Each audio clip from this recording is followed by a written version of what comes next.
নমস্কার, টিডি exam Challenger YouTube চ্যানেলে তোমাদের সকলকে স্বাগত জানাই। আজকের ক্লাসে সংবহন ও রক্ত এই টপিকের ওপর গুরুত্বপূর্ণ 30টি প্রশ্নোত্তর পর্ব তোমাদের সাথে আলোচনা করব। এটি আজকের ক্লাসের পার্ট 3। এর আগে পার্ট 1 আর পার্ট 2 প্রকাশ করা হয়েছে, তোমরা যারা দেখোনি অবশ্যই দেখে নেবে। আজকের পর্বের প্রথম প্রশ্ন, নিচের কোনটি রক্তের ফ্যাট? নিচের কোনটি রক্তের ফ্যাট? এই প্রশ্নের সঠিক অ্যান্সার হবে কোলেস্টেরল, অপশান এ। পরবর্তী প্রশ্ন, লসিকা রক্তে ফিরে আসে কোনটির মাধ্যমে? লসিকা রক্তে ফিরে আসে নিচের কোনটির মাধ্যমে? এই প্রশ্নের সঠিক অ্যান্সার হবে শিরার মাধ্যমে এটি রক্তে ফিরে আসে। পরবর্তী প্রশ্ন, হিমোসায়ানিনে উপস্থিত খনিজ উপাদান কোনটি? হিমোসায়ানিনে উপস্থিত খনিজ উপাদান কোনটি? এই প্রশ্নের সঠিক অ্যান্সার তামা, অপশান এ। 4 দাগের প্রশ্ন, মুক্ত সংবহনে নিচের কোন উপাদানটি নেই? মুক্ত সংবহনে নিচের কোন উপাদানটি থাকে না? এই প্রশ্নের সঠিক অ্যান্সার হবে জালক এই উপাদানটি থাকে না, অপশান বি এই প্রশ্নের সঠিক অ্যান্সার। পরবর্তী প্রশ্ন, হিমোসিল যুক্ত প্রাণী কোনটি? হিমোসিল যুক্ত প্রাণী নিচের কোনটি? এই প্রশ্নের সঠিক অ্যান্সার হবে আরশোলা, অপশান ডি। পরবর্তী প্রশ্ন, ভেনাস হৃৎপিণ্ড কোন প্রাণীর দেহে অবস্থিত? ভেনাস হৃৎপিণ্ড এটি মাছে দেখতে পাওয়া যায়, অপশান সি সঠিক অ্যান্সার। পরবর্তী প্রশ্ন, মাছের হৃৎপিণ্ডে কয়টি প্রকোষ্ঠ? এটা হৃৎপিণ্ড হবে। মাছের হৃৎপিণ্ডে কয়টি প্রকোষ্ঠ? সঠিক অ্যান্সার 2টি প্রকোষ্ঠ। পরবর্তী প্রশ্ন, মানুষের হৃৎপিণ্ডে কোন প্রকোষ্ঠে অক্সিজেনযুক্ত রক্ত প্রবেশ করে? মানুষের হৃৎপিণ্ডে কোন প্রকোষ্ঠে অক্সিজেনযুক্ত রক্ত প্রবেশ করে? সঠিক অ্যান্সার বাম অলিন্দে, অপশান বি সঠিক অ্যান্সার। পরবর্তী প্রশ্ন, মানুষের বাম অলিন্দ আর বাম নিলয় এর সংযোগস্থলে অবস্থিত কপাটিকাটির নাম কি? এই প্রশ্নের সঠিক অ্যান্সার হবে দ্বিপত্র কপাটিকা, অপশান বি সঠিক অ্যান্সার। 10 দাগের প্রশ্ন, অ্যান্টিবডি উৎপাদনের সঙ্গে সম্পর্কযুক্ত রক্তকণিকা কোনটি? অ্যান্টিবডি উৎপাদনের সঙ্গে সম্পর্কযুক্ত রক্তকণিকা কোনটি? সঠিক অ্যান্সার লিম্ফোসাইট, অপশান ডি। পরবর্তী প্রশ্ন, ডান নিলয় থেকে ফুসফুসে রক্ত সরবরাহকারী রক্তনালিকা কোনটি? ডান নিলয় থেকে ফুসফুসে রক্ত সরবরাহকারী রক্তনালিকা কোনটি? সঠিক অ্যান্সার ফুসফুসীয় ধমনী, অপশান সি। পরবর্তী প্রশ্ন, রক্তে আরবিসি এর পরিমাণ বেড়ে যাওয়াকে কি বলা হয়? রক্তে আরবিসি এর পরিমাণ বেড়ে যাওয়াকে বলা হয় পলিসাইথিমিয়া, অপশান ডি সঠিক অ্যান্সার।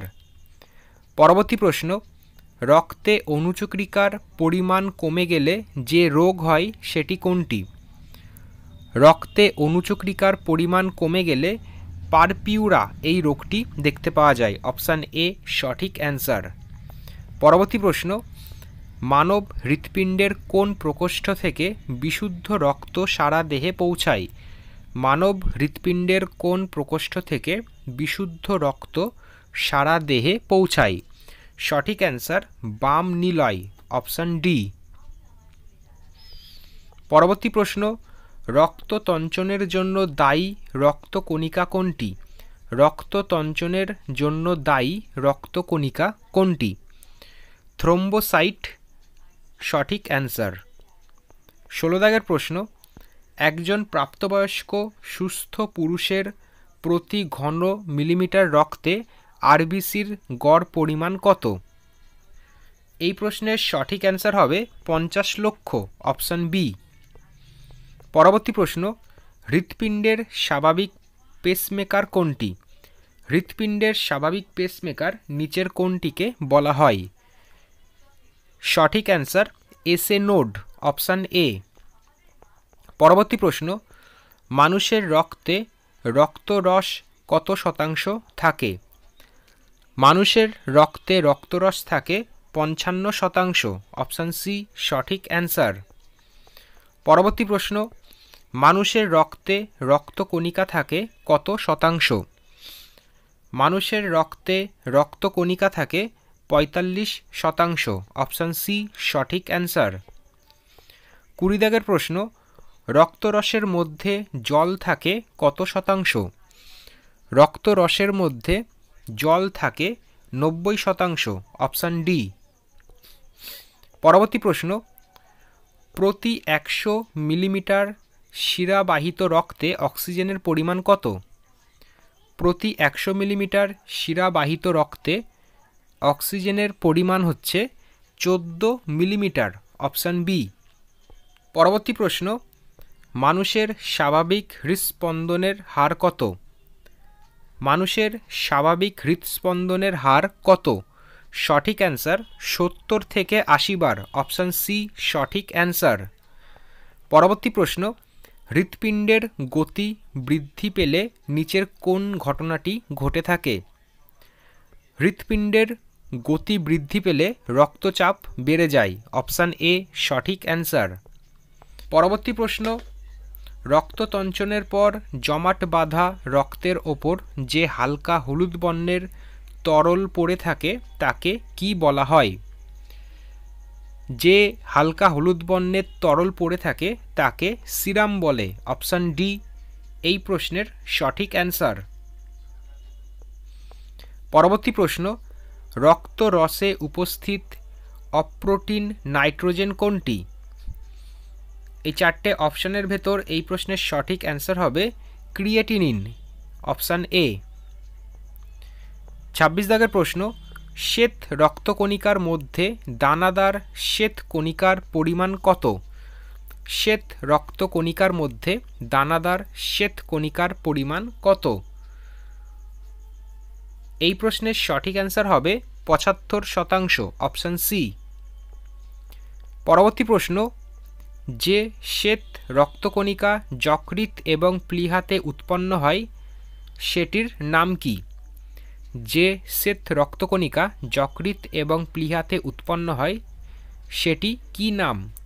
এই প্রশ্নের সঠিক অ্যান্সার হবে সেটিকে বলা হয় মোনোসাইট, অপশান ডি। পরবর্তী প্রশ্ন, অ্যালার্জি প্রতিরোধে অংশগ্রহণকারী শ্বেত রক্তকণিকার নাম কি? অ্যালার্জি প্রতিরোধে অংশগ্রহণকারী শ্বেত রক্তকণিকার নাম কি? এই প্রশ্নের সঠিক অ্যান্সার হবে ইওসিনোফিল, অপশান এ। পরবর্তী প্রশ্ন, মানুষের রক্তের এ বি ও এই শ্রেণীবিন্যাস আবিষ্কার করেন নিচের কোন বিজ্ঞানী? এই শ্রেণীবিন্যাস এ বি ও এটি কে আবিষ্কার করেছেন? সঠিক অ্যান্সার হবে কার্ল ল্যান্ডস্টেইনার, অপশান বি। আজকের এই পর্বের শেষ প্রশ্ন, যে শ্রেণীর রক্তে কোনো প্রকার অ্যান্টিজেন থাকে না তাকে কি বলা হয়? যে শ্রেণীর রক্তে কোনো প্রকার অ্যান্টিজেন থাকে না তাকে কি বলা হয়ে থাকে? সঠিক অ্যান্সার হবে ও শ্রেণীর রক্তে কোনো প্রকার অ্যান্টিজেন থাকে না। তো আজকের এই পর্ব এখানেই সমাপ্ত করা হলো। এই রক্ত বিভাগীয় সমস্ত প্রশ্ন উত্তর আজকের এই পর্বে শেষ করা হলো। টোটাল 90টি প্রশ্ন করানো হয়েছে। তোমরা যারা এর পার্ট 1 আর পার্ট 2 দেখোনি অবশ্যই দেখে নেবে। আবার পরবর্তী নতুন ক্লাসে নতুন একটি টপিকের ওপর আলোচনা করা হবে। ধন্যবাদ।